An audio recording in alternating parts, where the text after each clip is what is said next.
2. Le Donbass libéré. Victoire hydraulique et porte de Kramatorsk.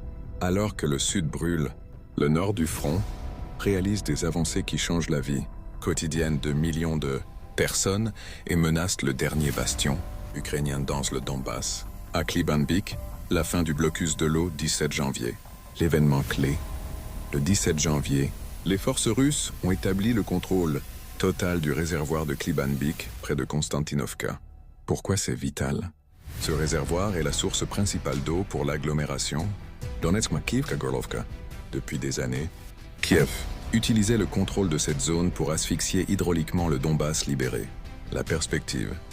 Bien que les stations de pompage de la triade Konstantinovka, Kramatorsk, Slaviansk restant à conquérir pour un rétablissement total du réseau, la prise du réservoir marque le début de la fin du calvaire hydrique. C'est une victoire humanitaire et stratégique majeure. Dès Konstantinovka, l'étau se referme. Progression urbaine. Les troupes russes progressent au nord de la gare ferroviaire et ferment la poche entre Ilinovka et Berestsk. Pression au nord. Depuis Minkovka, l'offensive se dirige vers Golubovka via Markovo, menaçant les arrières de la défense ukrainienne dans la ville. C'est vers les portes de Kramatorsk, 16-17 janvier. La chute de Zakotnoe et Privoli. En 2 jours, les villages de Zakotnoe, 16 janvier, et Privoli, 17 janvier, ont été libérés. La menace directe, Privoli se situe sur la route de Slaviansk, à seulement 19 km au sud-est. Plus grave encore pour Kiev, les troupes russes, positionnées sur les hauteurs au nord de Privolié, avancent vers Malinovka. Une fois Malinovka tombée, elles seront directement dans les faubourgs de Kramatorsk, le cœur du commandement ukrainien dans le Donbass depuis 2014. La résistance désespérée. À Reznikovka, l'ennemi a dû engager ses dernières réserves fraîches pour tenter de freiner cette marée rouge, signe de l'épuisement de ses lignes. 3. Les autres fronts.